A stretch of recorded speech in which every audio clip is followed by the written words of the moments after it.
Radio Classique, l'édito politique avec Le Figaro. Et avec Arthur Berda. Donc Arthur, bonjour. Bonjour Bernard. Arthur, vous souhaitez nous parler ce matin de la piste du reconfinement. Elle va forcément être évoquée dans les prochaines heures puisqu'il y a plusieurs réunions à très haut niveau avec l'exécutif et tous les corps sociaux constitués.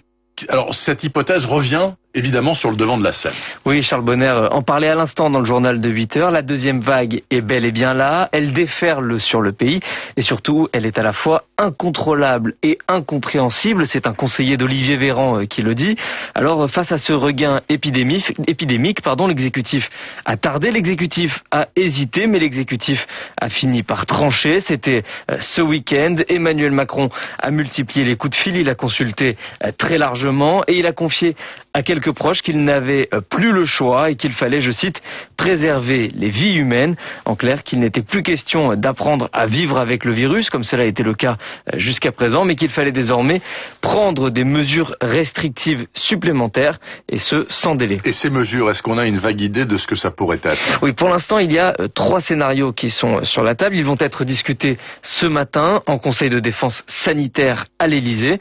Ces 3 scénarios, ce sont les suivants. La première piste, c'est un durcissement du couvre-feu dans les zones en alerte maximale avec fermeture de certains lieux accueillant du public. La deuxième option, c'est un couvre-feu avancé à 19h la semaine et un reconfinement le week-end. Et puis la dernière hypothèse, la plus extrême, c'est un reconfinement localisé de 2 à 4 semaines et prolongeable si besoin.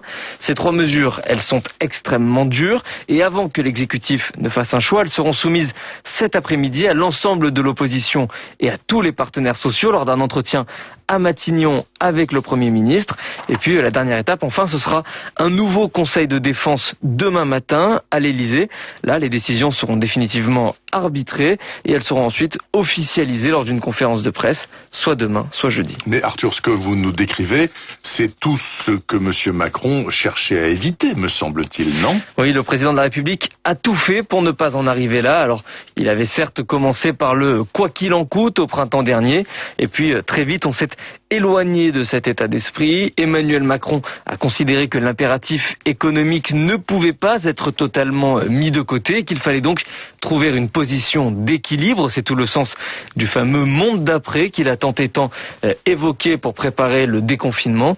Mais ce monde d'après, aujourd'hui, il ressemble malheureusement de plus en plus au monde d'avant. Emmanuel Macron le sait. Et toute la question maintenant, c'est donc de voir quelle sera l'acceptabilité des Français face à ces nouvelles mesures qui se préparent, en sachant que le traumatisme reste fort depuis le premier confinement et que la santé économique du pays, elle est un peu plus fragile. Et on voit bien d'ailleurs qu'il y a des réactions extrêmement violentes, par exemple en Italie, où les gens protestent violemment dans les rues face au reconfinement qui s'annonce. L'Italie qui a subi un confinement bien plus dur que le nôtre, notamment dans la partie nord de la péninsule. Anticipé. Merci beaucoup Arthur Berda. Arthur revient bien sûr demain matin et nous poursuivons sur le thème du coronavirus, bien sûr, avec l'invité de la rédaction, Philippe Juvin. Il est 8h16. Radio Classique, l'invité de Bernard Poirette avec Le Figaro. Philippe Juvin, donc le chef du service des urgences de Georges Pompidou à Paris. Monsieur Juvin, bonjour. Bonjour. Je rebondis sur une phrase d'Arthur Berda qui citait un conseiller de l'Élysée disant le rebond de l'épidémie est incontrôlable et incompréhensible. Incontrôlable, on a compris, mais est-ce que pour vous, il est incompréhensible ? Écoutez, c'est une maladie qu'on ne connaît pas, donc par définition, il ne faut pas dire qu'elle est incompréhensible ou imprévisible. Il fallait non pas la prévoir, mais il fallait prévoir que ça puisse arriver. Depuis le début de l'épidémie, on me pose souvent, vous me l'aviez d'ailleurs posé la question, y aura-t-il une deuxième vague ? Oui.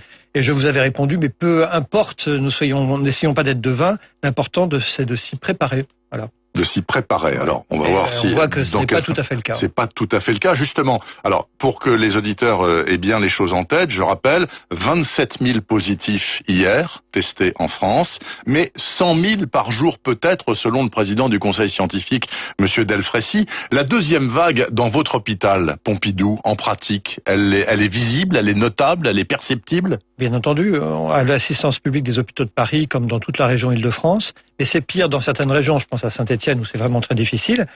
Il y a une augmentation d'une manière très significative du nombre de patients entrants versus sortants. Je crois qu'à l'assistance publique dimanche, il y a eu 170 entrants et 68 sortants. Donc on a un flux positif. Plus 100. Et donc nos hôpitaux se remplissent à toute vitesse avec un élément qui est un signal faible inquiétant, c'est le taux de positivité des PCR. C'est-à-dire quand vous faites 100 PCR à une population... Il y en a 18 positifs. Au mois d'août, on était à 2%. Là, on est à 20%. Oui. Et pourquoi c'est ennuyeux ? C'est ennuyeux parce qu'on sait que ces gens-là, une partie de ces gens-là, dans 15 jours ou 3 semaines, feront des formes, et des formes, pour certains, des formes graves. Et la positivité, elle est encore plus grande chez les patients âgés. Au-dessus de 75 ans, on est à 34% de positifs. Donc, il est quasiment certain qu'on n'aura pas de bonnes nouvelles, au moins dans les 3 semaines qui viennent, puisque on a ces patients-là qu'on identifie avec les PCR qui vont arriver. Le sujet maintenant, c'est préparer dans un mois. Est-ce que dans un mois, on peut faire en sorte que ça aille mieux ? Et c'est là où les questions se posent de confinement éventuel. Donc, ce que disait M. Castex il y a une dizaine de jours, le mois de novembre sera redoutable, va malheureusement se révéler exact. Alors, comment faire ? Dans 3 semaines, un mois, Philippe Juvin, vous dites, voilà, là, c'est une échéance importante. Comment s'y préparer au mieux ? Alors d'abord, on aurait dû s'y préparer depuis bien plus longtemps. Mais c'est-à-dire, ça a été de l'aveuglement volontaire de la part des pouvoirs publics ou simplement ils voulaient ne pas traumatiser la population qui sortait de 2 mois de confinement complètement rincés et leur laisser un peu la bride lâche pendant l'été ? D'abord, moi, je ne juge pas les pouvoirs publics. J'imagine que chacun a fait en conscience et il y a que des gens de bonne volonté. La question, c'est que on pouvait être surpris de la vague de mars parce que c'était nouveau, mais je ne comprends pas pourquoi on est surpris d'une vague en octobre. C'est ça qui est qui est curieux à imaginer. Que faut-il faire maintenant ? C'est ça la question. Eh bien, il faut faire feu de tout bois, c'est-à-dire il faut essayer d'ouvrir le maximum de lits pour éviter le plus possible d'avoir à déprogrammer des patients qui n'ont pas le Covid et qu'il va falloir quand même déprogrammer en partie. Je vous rappelle que c'est un des sujets de la première vague. On a déprogrammé des patients qui arrivent maintenant dans des états physiologiques extrêmement dégradés. Donc il faut ouvrir beaucoup de lits. Pour ça, il faut du matériel. Pour ça, il faut du personnel que nous n'avons pas. Et pour cela, il faut une organisation. Et au fond, j'ai l'impression que notre administration est une administration de temps de paix, alors que nous sommes, c'est le président de la République qui l'a dit, en temps de guerre. Ah oui, il l'avait dit il y a fort longtemps, au mois de mars, il l'avait dit. Mais visiblement, pour lui, la guerre était passée à partir du mois de juin. On était à nouveau en paix. En tout cas, nous n'avons pas vu les mesures adéquates entre le mois de mai et aujourd'hui. Le déconfinement, je vous l'ai dit déjà il y a quelques semaines, a été raté, au sens où un certain nombre de mesures n'ont pas été prises. Nous nous retrouvons aujourd'hui avec le même nombre de lits de réanimation qu'au mois de mars, voire peut-être un peu au-dessous. 5000, en gros. En gros, 5000 lits en France, alors que très clairement, on sait qu'il va nous en falloir beaucoup plus. Beaucoup plus, c'est-à-dire 10, 15 ? On verra. On va pas faire que des lits de réanimation. Non, bien sûr, mais au mois de mars, on était monté à 12, 13 000 à un moment.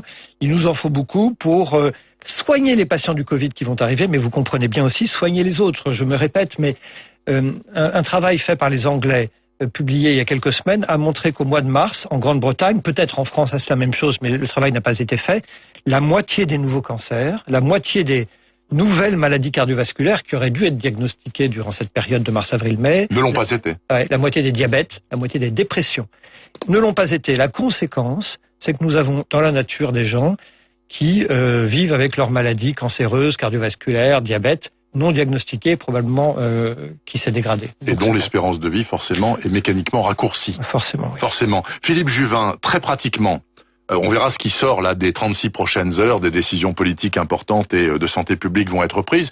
Vous dites, s'il faut reconfiner, partiellement, momentanément, il faut le faire. Faut pas hésiter. Ce qu'il faut, c'est réduire les interactions sociales, faire en sorte on arrête les repas d'amis et tout ça, c'est fini. On arrête les réunions en entreprise, les réunions dans une salle close où on sert le café, on bat les masques, etc. C'est à bannir totalement. Il faut réduire les interactions sociales de tous les moyens possibles. Les rapports humains, quoi. C'est tout le sujet. Le moins possible les rapports humains et le plus possible les interactions physiques. Bon, donc je répète ma question. Confinement dans une ville ou une région pour 4 semaines ? Oui, vous dites oui, Philippe Juvin. Je ne vois pas comment on peut s'en sortir autrement. Après, c'est un effet d'équilibre entre une économie qu'on ne doit pas mettre à l'arrêt, parce que là, pour le coup, si l'économie est à l'arrêt, on le paye avec des gens qui vont être au chômage par millions. On va le payer par la santé qui va se dégrader. On sait qu'il y a une relation entre la pauvreté et la santé. Donc, il faut trouver le bon équilibre entre la réduction des interactions sociales et et la vitalité de l'économie. C'est un travail difficile, mais il y a en tout cas des mesures à prendre. Le statu quo n'est pas tenable. Est-ce que les enfants et les étudiants doivent retourner en fac et à l'école le 2 novembre? Alors, on sait que les enfants s'infectent moins. Alors, moins, c'est pas zéro, hein. Il y en a quand même. Ouais. La fermeture de l'école pose des tas de sujets, en particulier sociaux, d'abandon. Les faire garder, etc. Donc, non, et puis je pense que si on va pas à l'école, eh bien, on fait aussi des générations d'enfants qui vont poser problème. Donc, la fermeture des écoles, ça me paraît pas souhaitable. Est-ce qu'il faut, par exemple, porter le masque en primaire? Je pense que le sujet va se poser. Les facultés, les universités, là, en revanche, on a affaire à des adultes. C'est une population qui s'infecte, qui fait peu de formes graves mais qui s'infecte. Là, il faut fermer probablement les universités et les facultés. En revanche, je vous dis, sur les primaires, essayons de ne pas les fermer et puis donnons des masques aux enfants. Et renforcer les timings de couvre-feu, c'est-à-dire commencer à 19 au lieu de 21, si vous voulez, confinement le week-end seulement. Tout moi, ça, j'ai été un de ceux. Des demi-mesures ou... Moi, j'ai été un de ceux qui a dit qu'il fallait que les restaurants restent ouverts parce que on pouvait vérifier le respect des règles dans les restaurants. On s'aperçoit qu'en fait, le vrai sujet, c'est que on fait le couvre-feu à 21h, mais en réalité, donc les bars sont ouverts à 19 et sont bondés à 19. Donc, on voit bien qu'on a un échec de cette semi-politique qui avait sa raison d'être. On avait essayé de ne pas mettre à plat l'économie, parce qu'on ne peut pas mettre à plat l'économie, mais on voit qu'on n'y arrive pas. J'ai l'impression que les pouvoirs publics, leur thème c'est « Soyons durs maintenant pour sauver Noël ». Vous avez vu sauver Noël? Ouais, je suis pas sûr. C'est un peu grotesque, non? Alors, sauver Noël, d'abord, non. Vous parlez de rapports sociaux, c'est important, les rapports sociaux à Noël. Et il y a également une économie, c'est ce qu'avaient dit les prix Nobel d'économie à l'époque. Oui. Il y a une économie spécifique de Noël. Donc, l'idée de sauver Noël était loin d'être idiote. Simplement, nous sommes début novembre. Je ne suis pas certain que nous en soyons actuellement à sauver Noël, vu la situation dans laquelle nous sommes. Il est trop tard déjà. Vous imaginez qu'il est peut-être trop tard? Si on se projette à 3 semaines, on arrive fin novembre. Ouais. On voit que d'ici fin novembre, finalement, rien ne va se passer d'extraordinaire. Donc les mesures qu'on prend là, elles peuvent éventuellement sauver Noël, mais on n'a aucune marge de manœuvre. Vous voyez bien, on y est en réalité à Noël. Philippe Juvin, un proche conseiller de M. Trump, qui sera peut-être plus président dans une semaine, a dit « Bon, écoutez, voilà, nous, on renonce à contrôler la pandémie aux États-Unis, on n'y arrive pas, c'est pas possible, on met le paquet sur les vaccins et sur les soins. » C'est une bonne ou mauvaise idée. Le patron de l'OMS a dit « Surtout pas, faut pas faire ça. » Non, mais d'abord, quand on gouverne, on fait pas des paris. Et parier sur un vaccin, c'est un pari, puisqu'on ne sait pas si on va y arriver. On ne sait pas si on va avoir un vaccin. On peut l'espérer, mais on n'a pas de certitude. Donc l'hypothèse avant le 31 décembre, que j'ai vue dans la presse hier et avant-hier, c'est une vue de l'esprit? Je pense que c'est une plaisanterie, parce que pour avoir un vaccin, il faut être certain qu'il fonctionne, mais aussi qu'il soit sûr. Oui. Et donc il faut un recul. Pour le moment, on ne sait pas ça. Non, puisqu'on les essais sont en cours. Il faut du recul sur la vaccination. Alors j'ai vu que l'OMS avait dit qu'on pourrait éventuellement réduire à 2 ou 3 mois le taux de recul pour s'assurer qu'il n'y a pas d'effet secondaire. Même si on recule, si on fait à 2 mois, on est début novembre, ça nous met juste début janvier. Donc, nous ne sommes pas certains d'avoir un vaccin. Voilà. Et donc, dire on ne confine pas en attendant le vaccin, c'est ne pas confiner en attendant un allié qui peut-être n'arrivera pas. Et donc, c'est un pari. Et je pense que c'est pas bien de gouverner en pariant. Philippe Juvin, le patron des urgences à Georges Pompidou à Paris. Assez alarmiste, ma foi, ce matin à l'antenne de Radio Classique, mais il le faut parfois. Je vous souhaite néanmoins une bonne journée et bon courage. Merci infiniment. Monsieur Juvin. Dans un instant, il y aura le rappel des titres de 8h30, puis nous retrouverons la note américaine de Laurent Saïm. À tout de suite.